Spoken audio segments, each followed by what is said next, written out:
ایمان کو مضبوط کرنا 55 میرے پاس ایک خیال تھا جسے میں شیئر کرنا چاہتا تھا۔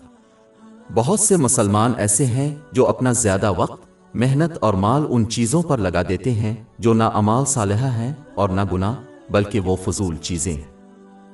فضول چیزوں میں غیر ضروری چیزوں کا حصول بھی شامل ہو سکتا ہے، جیسے کہ کسی کے گھر کو ان کی ضروریات سے زیادہ خوبصورت بنانا، اگرچہ وہ اپنے اس دعوے میں درست ہو سکتے ہیں کہ وہ گناہ نہیں کر رہے۔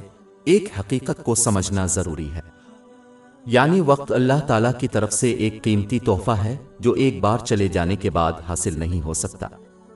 باقی تمام چیزیں حاصل کی جا سکتی ہیں، جیسے کہ مال، وقت کے علاوہ باقی تمام چیزیں۔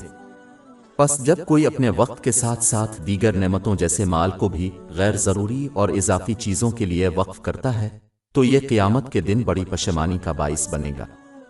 یہ اس وقت ہوگا جب وہ ان لوگوں کو دیے جانے والے انعام کا مشاہدہ کریں گے جنہوں نے اپنے وقت کا استعمال کیا اور عمل صالح کیا۔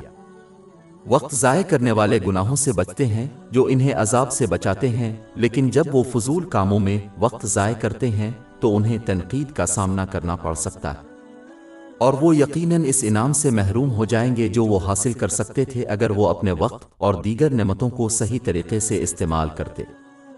اس کے علاوہ یہ سمجھنا بھی ضروری ہے کہ جتنا زیادہ فضول کاموں میں مشغول ہوتا ہے وہ اسراف اور فضول خرچی کے قریب ہوتا ہے، جو دونوں قابل ملامت ہے۔ مثال کے طور پر نعمتوں کو ضائع کرنے والوں کو شیطان کا بہنوئی سمجھا جاتا ہے، اور یہ استدلال کیا جا سکتا ہے جب کوئی اپنا وقت فضول کاموں کے لیے وقف کرتا ہے جس نے در حقیقت وقت کی قیمتی نعمت کو ضائع کیا ہے۔